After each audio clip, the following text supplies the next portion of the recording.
Okay guys, ni hari saya nak sembang sikit.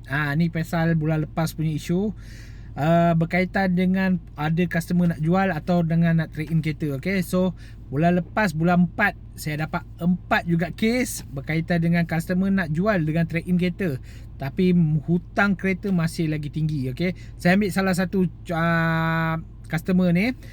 Dia beli Recon Merc A250 2024. So means 2 tahun lepas lah. Tak sampai 2 tahun pun, setahun lebih je.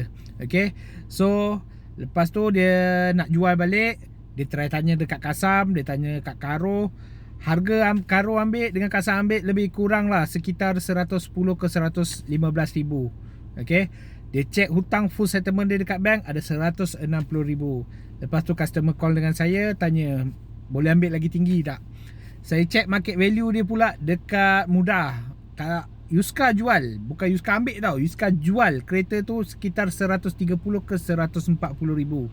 Maksud dia, walaupun harga jual tu, dia punya settlement dekat bank lagi tinggi daripada harga Yuska tengah jual sekarang ni. So ni salah satu dia lah. Customer tengah pening macam mana dia nak jual kereta tu, nak return balik kereta tu. So berhati-hati kepada korang yang tengah nak mencari kereta. Saya nasihatkan, tolonglah. Okay, kalau nak beli kereta tu, jangan fikir masa tu yang punya seronok saja. Fikirlah masa ke depan. At least 5 ke 6 tahun kau kena fikir yang kau tak boleh nak jual kereta tu. Lagi-lagi korang yang tengah nak buat full loan, kosong muka ni, yang tak nak keluar duit langsung. So berhati-hati. Okay, so customer tengah dah struggle sekarang ni. Dia nak kena bayar kereta tu bulanan dekat 1000 lebih, kat 2000 tak salah saya. Dah lah ambil full loan, sekarang dah tak mampu nak bayar. Lepas tu nak jual pun dah tak boleh sebab hutang terlampau tinggi lagi berbanding dengan market value. So bayangkan macam mana sekarang customer tu nak hadap benda ni.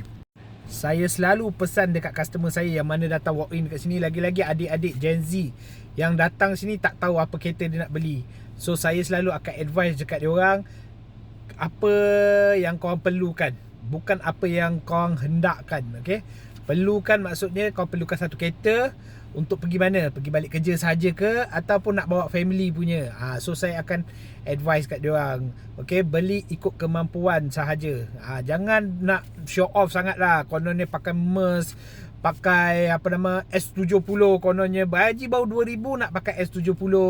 Sebenarnya loan boleh lepas. Saya boleh bantu korang lepaskan loan, tapi mampu ke korang nak hadap benda kau nak bayar bulanan tu?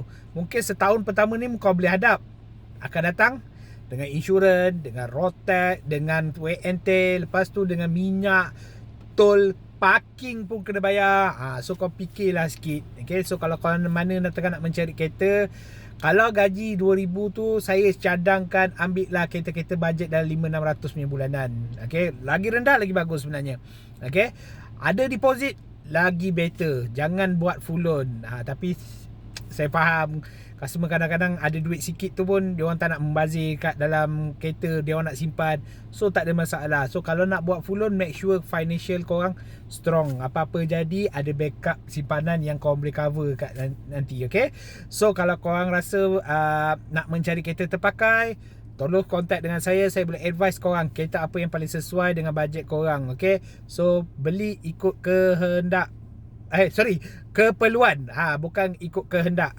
Beli ikut keperluan, bukan beli ikut kehendak. Okay, so kalau korang nak mencari kereta, terus Roger saya boleh advise korang A to Z apa yang paling sesuai untuk korang. Okay, nak mencari kereta terpakai, cari saya Syahrin di Mafoto. Assalamualaikum guys.